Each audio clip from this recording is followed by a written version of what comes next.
Buenos días. Como asesora legal del Estado de los Unicornios, presentaré la estrategia jurídica frente a la operación militar de los futbolistas. Primero, considero que la invocación de la defensa anticipatoria es jurídicamente inválida. El artículo 2º, numeral 4 de la Carta de las Naciones Unidas, que prohíbe en general el empleo de la fuerza en las relaciones entre naciones, es el punto inicial. La única excepción importante para este caso es la legítima defensa, que está avalada por el artículo 51 de la Carta. Los futbolistas afirman que tomaron medidas para evitar un ataque inminente a su infraestructura energética. No obstante, ya estaban informados de la amenaza con anterioridad, lo que les permitía tener tiempo para valorar otras opciones diplomáticas o recurrir al Consejo de Seguridad. Por eso, no se satisface el estándar del caso Coraline, que requiere una necesidad urgente y sin posibilidad de deliberación.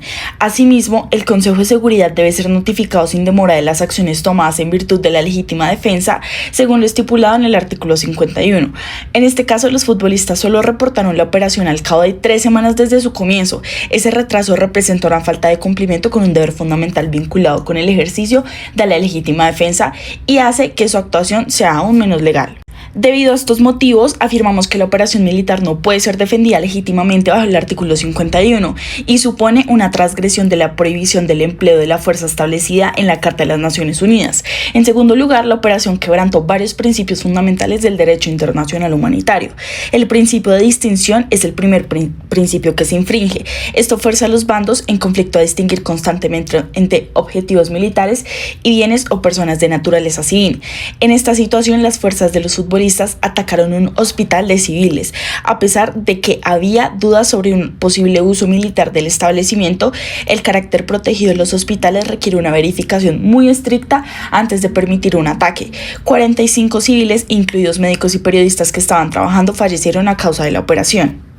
El segundo principio que fue transgredido es el de la proporcionalidad. Este prohíbe los ataques que causan un daño a la población civil que sea desproporcionado en comparación con el beneficio militar específico y directo esperado. El daño ocasionado fue desmedido en comparación con el supuesto beneficio militar que se pretendía alcanzar, como lo demuestra la muerte de decenas de civiles protegidos. El principio de precaución es el tercero que ha sido infringido. Las partes en conflicto tienen la responsabilidad de tomar todas las acciones posibles para confirmar que los objetivos son realmente militares y reducir el impacto sobre la población civil. La cantidad de víctimas civiles muestra que las acciones de protección y verificación fueron insuficientes y no apropiadas. Al final, el principio de humanidad fue violado. Según este principio, se debe tratar a todos los individuos que están afectados por un conflicto armado con respecto a su dignidad como seres humanos. El arresto de 80 individuos, que incluye médicos y religiosos, sin un conocimiento de su estatus legal apropiado y sin la posibilidad de acceder a garantías procesales básicas, representa una violación seria de este principio.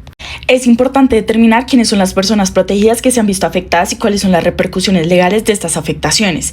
En el derecho internacional humanitario otorga protección especial al personal sanitario y religioso, así como a los civiles y periodistas en misión profesional, quienes no pueden ser atacados mientras no participen directamente en las hostilidades. Los daños a estas personas protegidas pueden constituir violaciones serias al derecho internacional humanitario e incluso configurar delitos de guerra.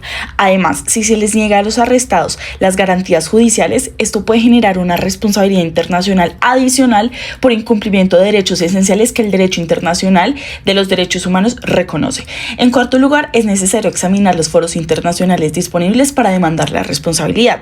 El Consejo de Seguridad de las Naciones Unidas es el primer foro. Este órgano ya ha recibido una queja del Estado de los Unicornios sobre la situación. Allí pediremos que se reconozca la ilegalidad del uso de la fuerza, se implementen acciones para restaurar la paz y se condene a nivel global las acciones cometidas por los futbolistas.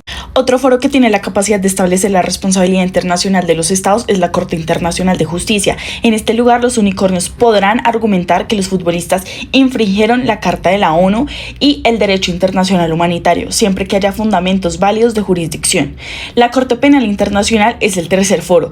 A diferencia de la Corte Internacional de Justicia, la Corte Penal Internacional no juzga a los estados, lo que hace es juzgar a los individuos. Por eso la Fiscalía tiene la posibilidad de investigar a los superiores jerárquicos, como comandantes militares o autoridades civiles que hayan dado órdenes, ejecutado o facilitado agresiones ilegales contra bienes especialmente protegidos o contra civiles, el ataque aéreo al centro médico y la detención sin garantías podrían ser considerados delitos de guerra que pueden ser investigados por esa justicia internacional.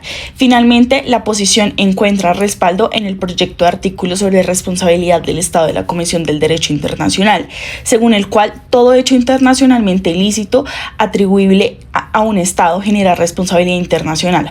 Además, este régimen exige el cese de la conducta, garantías de no repetición y la reparación integral de los daños causados.